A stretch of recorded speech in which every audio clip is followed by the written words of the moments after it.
It's midday in Dakar, 1 p.m. in Abuja. Good afternoon, and many thanks for staying tuned to West Africa Democracy Radio, broadcasting on 94.9 FM and around the world on wadr.org. Welcome to Newslink. Here are the top stories. The state of Senegal to collaborate with International Monetary Fund (IMF) for a forensic audit of public finances. Ghana's President Nana Akufo-Addo says ECOWAS will continue efforts to bring Mali, Burkina Faso and Niger back into its fold. Burkina Faso, Niger and Mali, for them to come to this situation is regrettable. There can be no two ways about it. More than hope, we have to continue to work at it, to make sure that we can, at the end of the day, find some common ground that would allow them to look at the return to ECOWAS. We have to do that. Meanwhile, Burkina Faso announces discussions with the Togolese authorities regarding the extradition of former junta leader Paul-Henri Damiba and Gbagbo community in north-central Nigeria, calls on the government to provide ferries and life jackets after a devastating boat accident claimed over 100 lives. I want to personally appeal to His Excellency the Executive Governor of Kwara State and National Inland Waterways to see how they can provide ferry here, because ferry, to our own layman thinking, is more safer than a boat. Please stay with us for details of these stories and more. Here is Abdullahi Hassan with Newslink.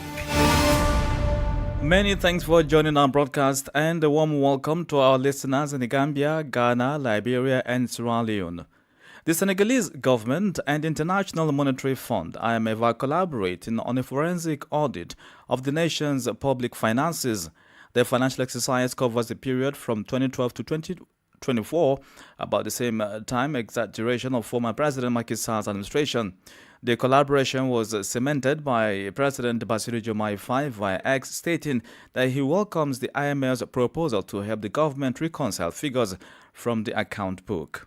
As Augustine Cole reports, President Faye reaffirmed his commitment to making Senegal a safe and reliable partner on the international scene. In a statement on X, President Diomaye Faye welcomed the collaboration to review Senegal's public finances following the disclosure of the provisional results of an audit for the last 10 years. The report, published on September 26 by the Minister of Economy, Planning and Cooperation, Abdurrahman Sarr, has been the subject of a controversy after it revealed conflicting figures as previously announced. The document indicated a budget deficit much higher than expected, reaching 10.4% of GDP against the 5.5% earlier declared. Similarly, public debt stands at 76.3% of GDP instead of the 65.9% initially announced, while the central government debt at the end of 2023 amounted to 15,664 billion CFA francs, or 83.7% of GDP, an amount significantly higher than the initial forecasts. Since these figures were publicized, opposition figures and journalists close to the former president have queried the report's credibility presented by Prime Minister Ousmane Sonko and his government. Some of them were summoned by the Cybercrime Brigade and then arrested for spreading false news, but were later released and all charges dropped. Against this backdrop, IMF spokesperson Julie Kozak last Friday expressed her institution's support for the Senegalese government's audit of public finances. She welcomed the authorities' commitment to strengthening governance and budget transparency. The state of Senegal, for its part, says drastic measures such as reviewing projects financed by the external loans and reducing energy subsidies have been planned to clean up public finances. Augustine Cole with that report. And now to the Sahel. Burkina Faso has announced discussions with the Togolese authorities regarding the extradition of Colonel Paul-Henri Sandaogo Damiba, who served as interim president from 31 January 2022 to 30 September 2022. Damiba, who was removed in a coup d'etat by Captain Ibrahim Traoré, is allegedly involved in several attempted coup plots. This information was revealed on Saturday by the current president of transition, Traoré, during a radio program. A meeting is scheduled in the coming days to discuss the matter. Here is Captain Ibrahim Traoré speaking on the issue. Il y a eu depuis un temps donné ces implications avérées dans ces projets de... There have been for some time now clear implications of involvement in these destabilization projects and other related activities. But for the most recent plot, which had connections to terrorists, prompted us to resume discussions with the Togolese authorities. We may even meet today. We are addressing this because, in all honesty, we didn't want to act harshly toward a former president right from the start. Whatever people may say, he was still a former president. So I had agreed with the Togolese authorities that he could remain there. We had no issue with him, and we communicated well with the Togolese authorities about everything happening, so there was really no problem on that front. Whenever he received visitors or undertook certain actions, they kept us informed. Currently, I think he must also be shocked and surprised by what has been uncovered. We've already spoken about this over the phone, but certain sensitive matters can't be discussed by phone. We need to meet in person to address several issues, and once we do, you'll be informed on this matter. Un certain nombre de sujets, une fois qu'on le fera, donc vous serez donc situé sur cette question. Burkinabe Transitional President Captain Ibrahim Traore speaking there. And in Mali, the army announced over the weekend that it neutralized a convoy of vehicles loaded with war materials belonging to terrorist armed groups. The incident occurred near Tinzouaten, a community in the northern region battling a new wave of insurgency. Although no casualty figures were provided for these strikes, the Permanent Strategic Framework condemned the action, labeling it a new attack on civilians. The separatist movement reported that 7 individuals, all Nigerian gold miners, were killed in the incident. Ogeberika reports. For several days, a convoy of Malian armed forces supported by Russian auxiliaries has been advancing towards Tinzouaten in the Kidal region near the Algerian border. During their advance, the Malian army claimed to have carried out airstrikes. In a statement, the General Staff of the Malian Armed Forces reported that these strikes destroyed a convoy of vehicles belonging to armed groups between Tin Esako and Tinzouaten. According to the military leadership, the convoy consisted of several vehicles loaded with ammunition, fuel, and armed fighters, though no further details were provided on casualties. In response, the Permanent Strategic Framework issued a statement condemning the strikes on what it described as innocent civilians. The separatist movement specified that 7 people were killed and 3 injured, all Nigerian gold miners working at a site in Tinzouaten. Last July, this part of northern Mali was the scene of violent clashes between the Malian army and CSP fighters, during which several Malian soldiers lost their lives. Since that battle, the army has been attempting to retake control of this area, which is currently held by rebels from the Permanent Strategic Framework. A report filed by Ogeberika. More stories coming up on West Africa Democracy Radio. Newslink continues. As a reminder, we're live on wadr.org. Ghana's President Nana Akufo-Addo has described the decision by Mali, Burkina Faso and Niger to withdraw from ECOWAS as regrettable. He also admitted that security in these states has worsened since the departure of French troops. In an interview with France 24, President Akufo-Addo indicated that the sub-regional body would not cease its efforts to reintegrate the 3 Sahel states. WADR's Accra correspondent Nadir Tete has more.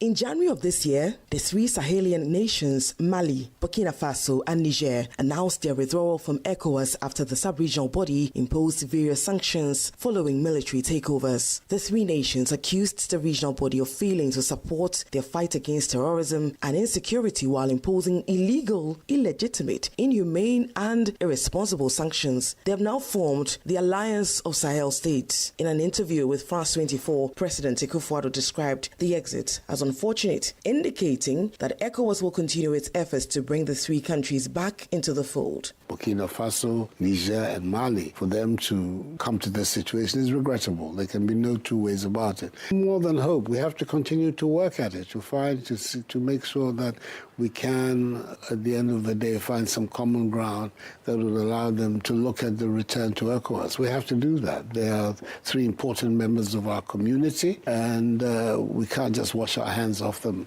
President Akufo-Addo also stated that insecurity in the Sahel has not improved since the departure of French troops. It's certainly not improved. I don't think there's any doubt about it. I think just yesterday or the day before, we saw a massacre of large numbers of civilians again. And they are right on our border, so we have a good idea of what is going on. The security situation does not appear to have improved, and the need for us to find a solution to this terrorist insurgency in West Africa has grown stronger and stronger.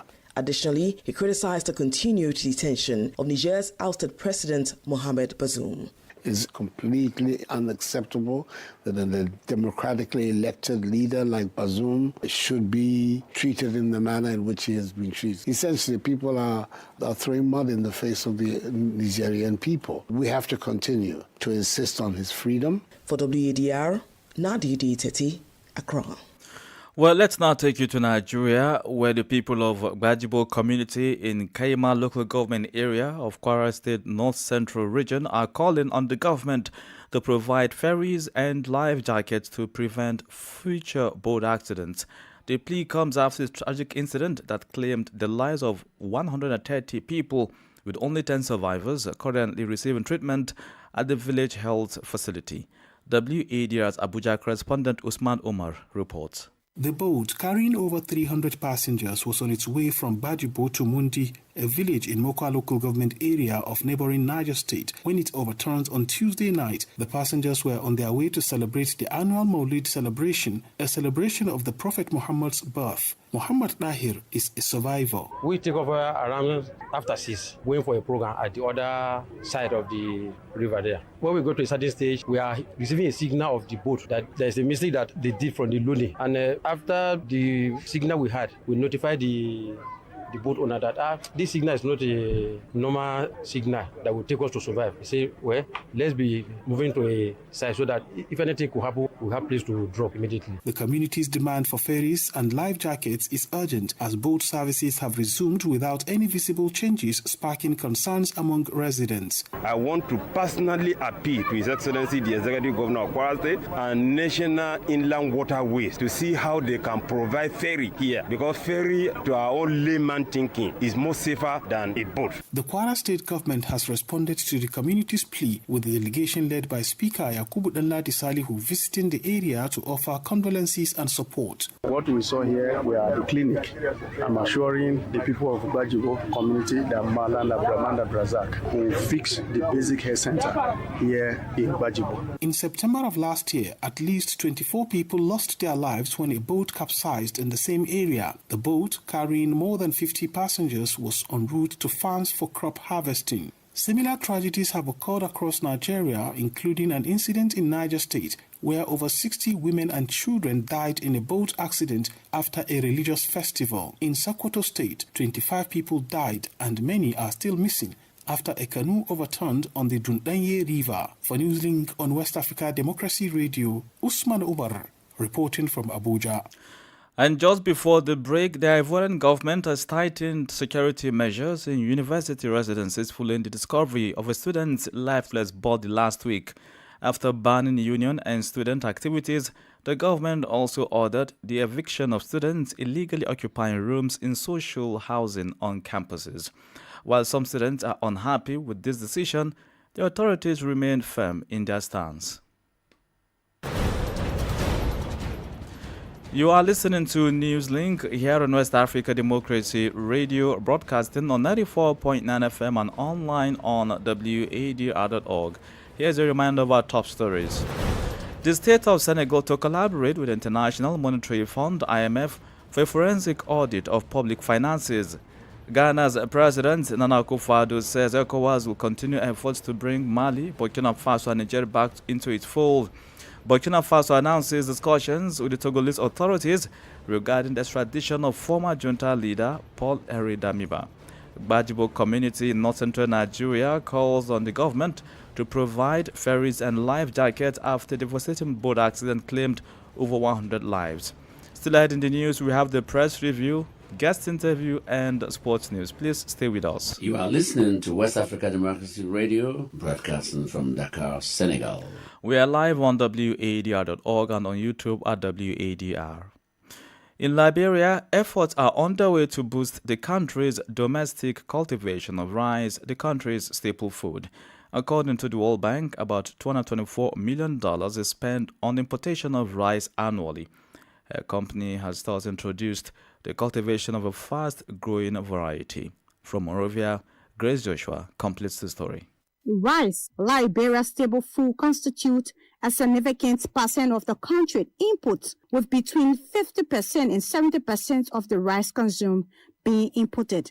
In June of this year, Liberia Agriculture Minister Dr. J. Edizana Natwa appealed to international partners to shift their focus from temporary aid, such as rice donation, to long-term support aimed at boosting rice production in the country. A company that has heeded this call is Western Cluster Liberia Limited. Although primarily focused on mining, the company has added rice cultivation to its portfolio. The CEO of Western Cluster Liberia Limited, Joseph Carlo, explained the rationale behind this decision. Profession will be mining, but I'm at home. I'm an agriculturist also. I grow plenty of rice in my own village. Okay, that is what I want all my people here to do it. So we will help the people to grow vegetables here in the dry season. We will put up a pump which runs on solar and give it to the people. Carlos stated that the diversity being introduced is the same parboiled rice commonly sourced from India. It is a fast-growing type that takes just 3 months to be ready for harvest.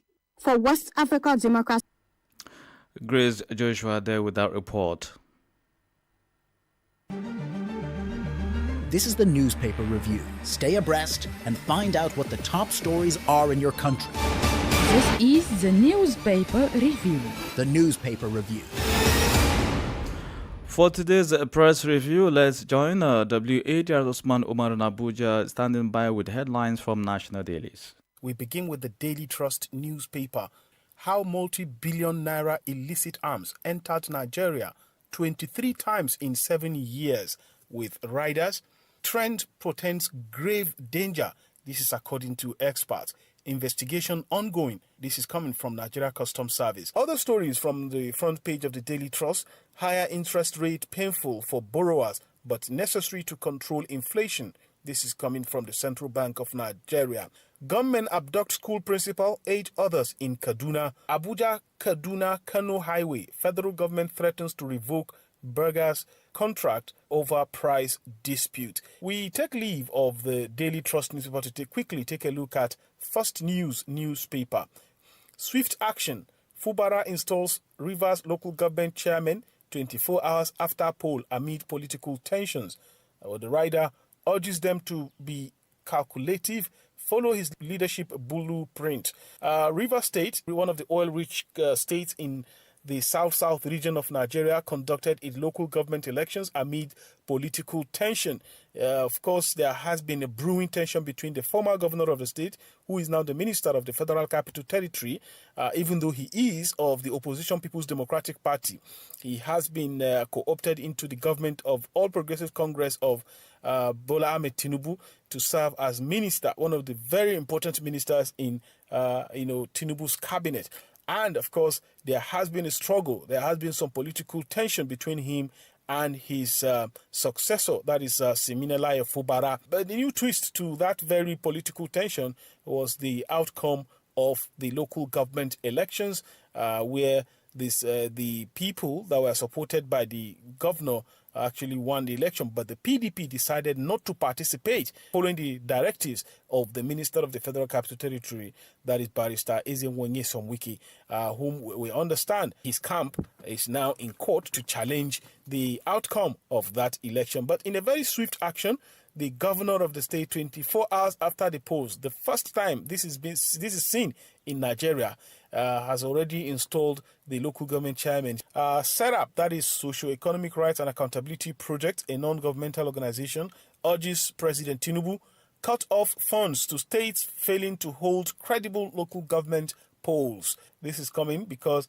most of the state governors now are conducting elections into local government seats because of a Supreme Court ruling that says do not give local government funds to any governor, but rather the funds should go directly to elected local government chairmen. This is where we have to draw the curtains on today's edition of Press Review as I hand you back to the studios.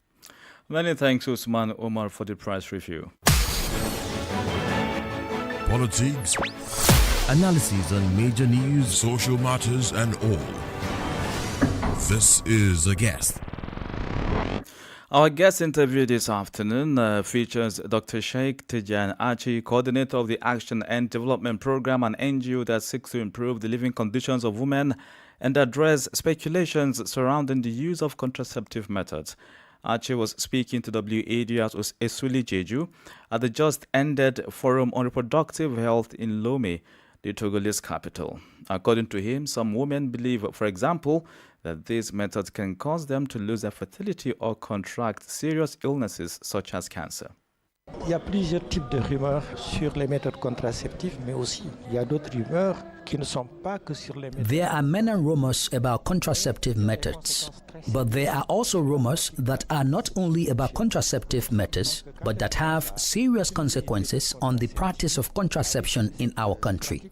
Many women think that when they start using a contraceptive method, at the end, they will no longer have children, because some fear that staying for a long time or simply staying long enough can transform to a continuous sterility. Many women also think that contraception can cause other diseases, much more serious diseases like cancerous diseases. There are other women and men who think that using a contraceptive method gives free rein to the woman to have a sex life that is unbounded, to be able to do what she wants with her body without having children.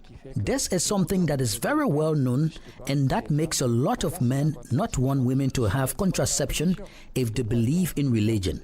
The weight of religion, obviously, a lot of people think that religion prohibits contraception. Why, according to our religions, the space of births is limited.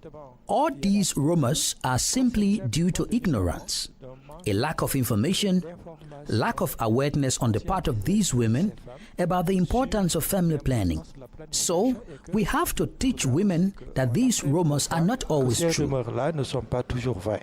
And do they have a reason to think that way? Non, elles n'ont pas raison de penser ainsi. Aujourd'hui, no, they are not right to think that way. Today, with science, we are really 99% sure of the effectiveness. When we do a good counseling, we explain to the woman the types of methods available. It is up to you to choose the method you want after an explanation that will be given to her of all these methods. What are the advantages and disadvantages of these methods? I think that a negative consequence, for example, is that it raises the fertility. When we talk about disadvantages, we are talking about, for example, side effects. Because even outside contraception, you can take other drugs that have nothing to do with contraception and still have side effects. For example, to treat a disease, we tell you that a drug you have to take has side effects. It doesn't mean that this drug is not effective. So, this is a work of sensitization, of counseling, that the health professional, especially the woman who has knowledge, has to pass to the person so that she is aware of the best method of contraception for her. Dr. Sheikh Tijan Achi is a coordinator of the Action and Development Program, an NGO promoting reproductive health in women. And for more on that, do stay tuned for Well Body, a flagship health program in English, Dogi Berika, coming up shortly after the news. Up next is sports news with Sankule Janko.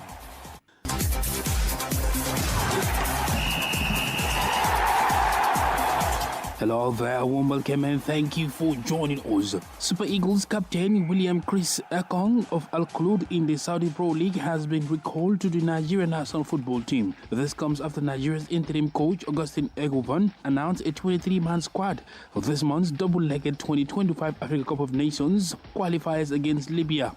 Ekong, who missed Nigeria's previous qualifiers, has been a key member of the Super Eagles side that secured silver at the 2023 Africa Cup of Nations in Cote d'Ivoire. The biggest absentee for Nigeria is reigning African Player of the Year Victor Osimhen, who was left out due to injury.